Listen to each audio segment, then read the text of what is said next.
Olá pessoal, fica aí mais uma dica de direito penal e de processo penal para vocês. Se gostarem, não esqueçam de curtir e de seguir o nosso canal.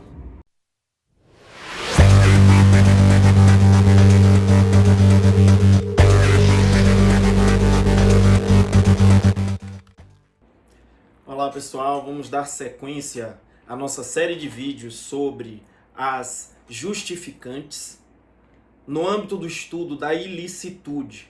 E hoje vamos falar da legítima defesa. Legítima defesa é repelir agressão atual ou iminente, injusta, contra direito próprio ou alheio, através de reação por via dos meios necessários, moderadamente. Então nós podemos passar a verificar que há dois requisitos básicos na legítima defesa. De um lado a agressão, de outro a reação. E podemos ver que esta agressão deve ser atual ou iminente. Pode ser contra um direito próprio ou alheio. E precisa ser injusta. De outro lado, a reação precisa ocorrer por via dos meios necessários e precisa ser moderada.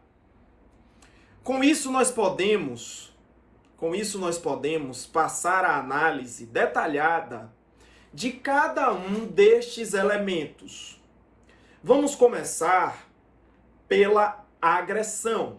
Então, falando da agressão, nós podemos ver que, primeiro, ela precisa ser injusta. A agressão, que é requisito para a incidência da justificante da legítima defesa, é uma agressão injusta.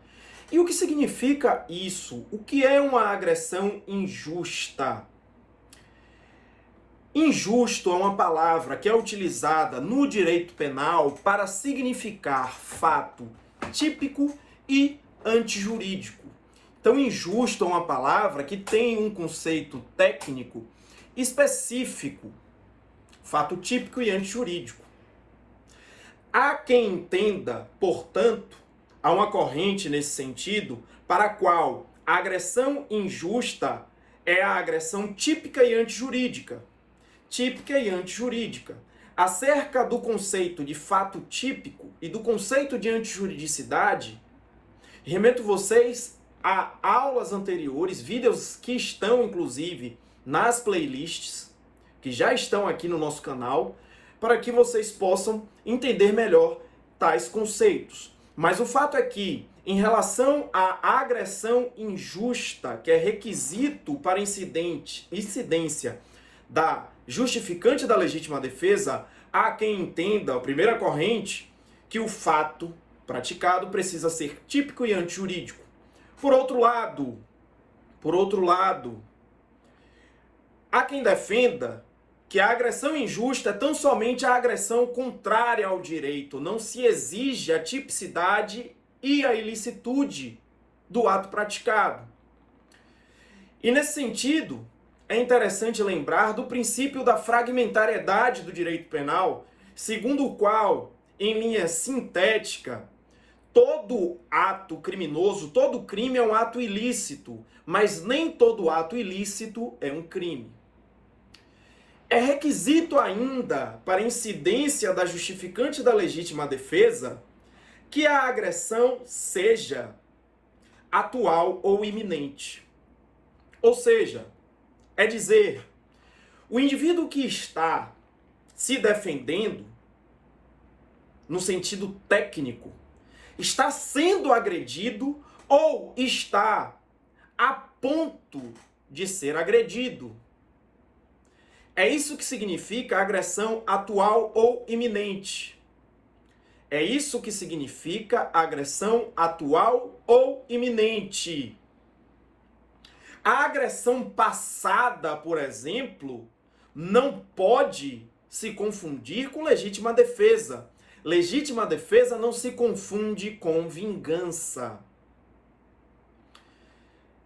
Feita essa análise, falta dizer que a agressão pode ser realizada contra o direito próprio ou alheio.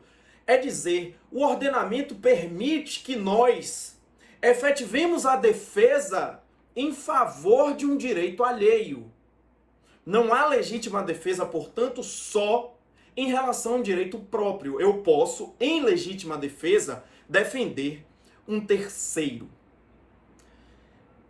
Feito esse exame, podemos passar à análise dos elementos ligados à reação, que nós alçamos como o segundo grande requisito da justificante da legítima defesa. Reação, pessoal. Reação. A reação, para que incida a justificante da legítima defesa, precisa se dar através dos meios necessários e ser moderada. Os meios necessários não são necessariamente meios proporcionais. São os meios de que detém o agente naquele momento para repelir a agressão. Para repelir a agressão, sendo admitida até algum nível de desproporcionalidade. O que é que eu quero dizer? Se João se dirige a José com uma faca, uma arma branca, a fim de golpeá-lo, e José se defende com a arma de fogo, ele se defendeu com o meio necessário para repelir a agressão. O Código Penal não vai poder exigir das pessoas que simplesmente, além de terem em mãos um meio exatamente proporcional, que elas usem um meio proporcional, porque afinal o indivíduo está se defendendo de uma agressão. Claro, como nós vamos ver, inclusive com maior profundidade já num ponto subsequente, o indivíduo não pode exceder na defesa. Esse excesso ocorre quando, após praticar uma conduta ligada à legítima defesa, ele continua, cessada a agressão, cessado o perigo ao seu bem jurídico, ele continua atuando. Mas, Rudá, você está dizendo então que pode ser uma total desproporcionalidade? Não, estou dizendo que necessário não é o mesmo que proporcional. É lógico que é necessária, que é imprescindível uma análise à luz da razoabilidade para entender o que é necessário e o que não é excessivo. Então eu dei um exemplo de um sujeito que se defende com a arma de fogo de outro que vai com a faca em direção a ele. Mas suponhamos que para se defender o indivíduo tem uma pistola e uma bazuca. Para se defender do outro, ele usa uma bazuca. Desculpe. Avulta nessa situação a desproporcionalidade e a desnecessidade do uso de uma bazuca. Certo? Além de a reação ocorrer através dos meios necessários, a legislação deixa claro que, para que haja legítima defesa, a reação precisa ser moderada. A reação precisa ser moderada. Significa que o indivíduo não pode atuar em excesso. Reação moderada é a reação estritamente necessária para fazer cessar a agressão ou o perigo. Mas, Rudá, como é que se avalia isso no caso concreto? Isso não é um pouco complicado? É. É necessário uma razoabilidade para avaliar isso. Não é tão simples quanto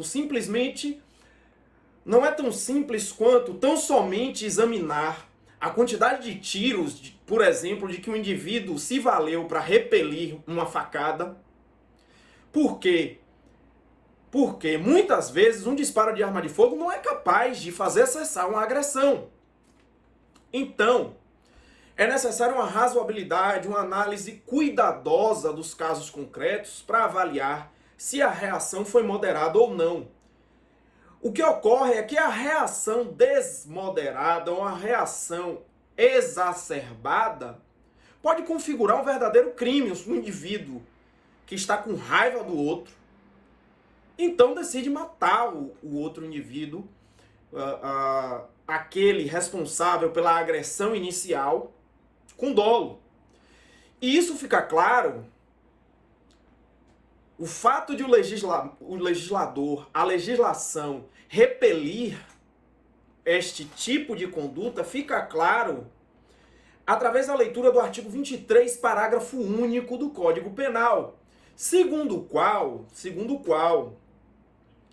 o agente que atua à luz, sob o pálio de quaisquer das justificantes, das excludentes de ilicitude previstas no Código Penal, será responsabilizado pelo excesso doloso ou culposo.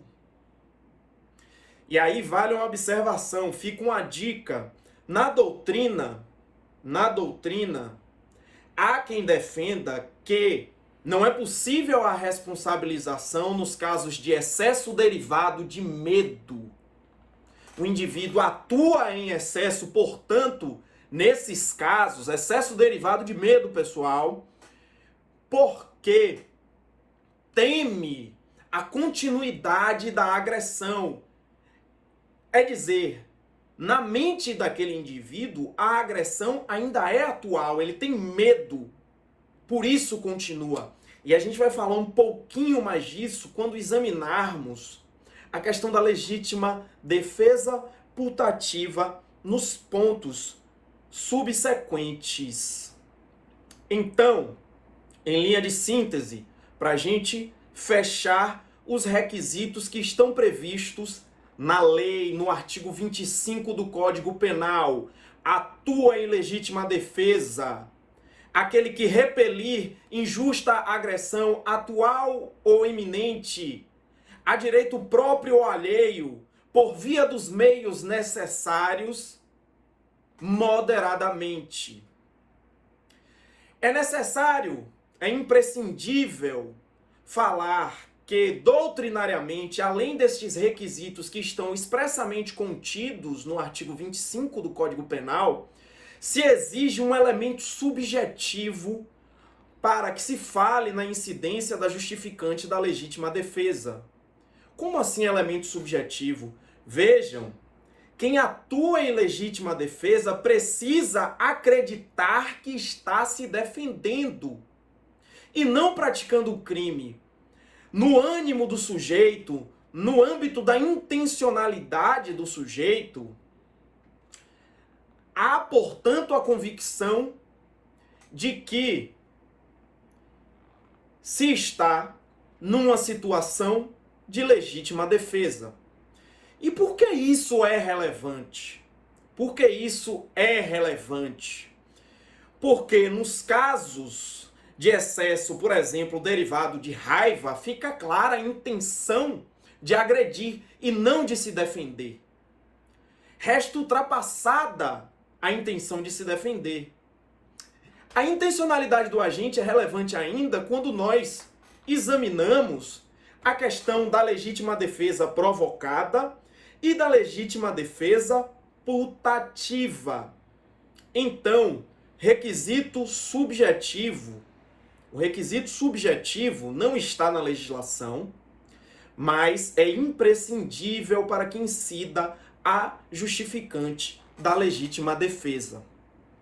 Para fechar nosso vídeo sobre legítima defesa, vamos falar de legítima defesa putativa e legítima defesa provocada.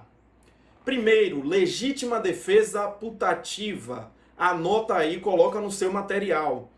A legítima defesa putativa, como se consegue entrever do próprio nome, dignificam a situação, consubstanciam a situação, concretizam a situação em que, em verdade, o agente não está em legítima defesa, mas supõe estar em legítima defesa.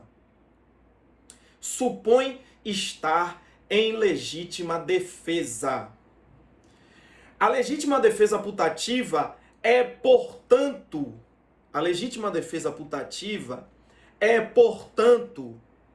aquela em que o agente supõe uma situação de fato que, acaso existente,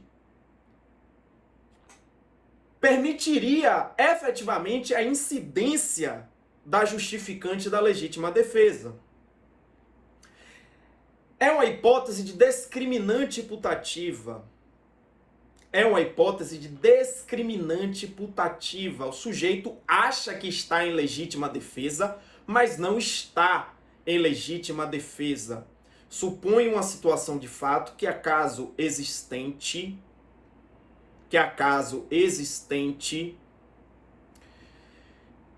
efetivamente permitiria a incidência da regra da legítima defesa, que exclui a ilicitude. Então, por exemplo, João encontra José, seu antigo desafeto, na rua. E José, que consabidamente, conforme é de conhecimento das pessoas em geral, anda armado, dirige a sua mão ao quadril, como se fora pegar uma arma, como se fosse pegar uma arma. Então José dirige a mão, como se fosse pegar uma arma. E João, em razão disso, acha que José vai pegar uma arma. Por isso, saca a sua arma e atira. João, portanto, supõe uma situação de fato que, acaso existente, se José fosse sacar uma arma para atirar em João, seria legítima defesa. Mas José não estava sacando a arma. José, na verdade, nesse caso, no nosso caso hipotético, sequer estava armado. Nessa situação, não é possível falar em legítima defesa, mas em legítima defesa putativa, na incidência de uma discriminante putativa. E aí vale puxar uma setinha e colocar uma observação. Rudá, e quando o agente acha que uma situação é de legítima defesa, mas não é, no sentido, na verdade, de que ele considera que está atuando, mas excede, ultrapassa o limite da justificante. Eu falei para vocês de excesso derivado de medo, certo? Existem situações em que o indivíduo acredita que ainda atua sob o palio da legítima defesa, mas excede no comportamento.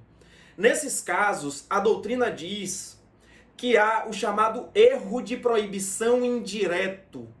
Erro de proibição indireto.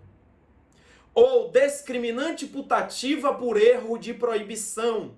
Seria uma hipótese, portanto, de legítima defesa putativa que, ao invés de consubstanciar erro de tipo, consubstanciaria erro de proibição. Nós temos um vídeo só sobre teoria do erro, em que trabalhamos detalhadamente essa questão. Então, quem ficar com dúvida sobre esse aspecto, vai lá, assiste o vídeo sobre teoria do erro. Até para nós termos um vídeo mais enxuto sobre legítima defesa. Superada a análise da legítima defesa putativa, nós podemos chegar, ao fim, ao estudo da chamada legítima defesa provocada, que de legítima defesa não tem nada. Na chamada legítima defesa provocada, o indivíduo agride a vítima ou provoca a vítima a fim de conduzi-la a uma agressão. Então a agressão, que é requisito para a legítima defesa, é estimulada, é induzida por alguém que quer alegar a legítima defesa. Mas a provocação da situação de legítima defesa afasta o elemento subjetivo de que falávamos nos momentos anteriores. A provocação da legítima defesa cria, na verdade, uma situação em que o indivíduo já quer agredir outro, já tem a intenção, em nenhum momento ele quer se defender, provoca a situação de legítima defesa para fazer surgir a agressão e, ao repelir, poder suscitar a justificante da legítima defesa. Isso seria uma hipótese de prêmio à própria torpeza, o que não se admite no ordenamento. Há quem defenda, no entanto, olha o bizu, olha essa dica. Essa é para a segunda fase, prova subjetiva, mostrar profundidade. O professor Juarez Cirino defende que mesmo em situações de legítima defesa provocada, se o agente provocador não tem como repelir a agressão do provocado, não tem como fugir, o ordenamento não vai poder exigir dele que sacrifique o seu bem jurídico. Por isso, Juarez Cirino defende que nesses casos de legítima defesa provocada em que o provocador não tem como se evadir, evitar a lesão ao seu bem jurídico, se configura uma hipótese de inexigibilidade de conduta diversa, que exclui outro elemento do crime de acordo com seu conceito analítico, que é a culpabilidade. Elemento este examinado nos próximos vídeos. Espero que tenham gostado da nossa revisão. Se curtiram, favor, seguir o canal, se inscrever para que nós possamos continuar postando materiais gratuitos de relevância. E ainda deixem seus comentários, feedback, para que nós entreguemos materiais de interesse de vocês. Muito obrigado.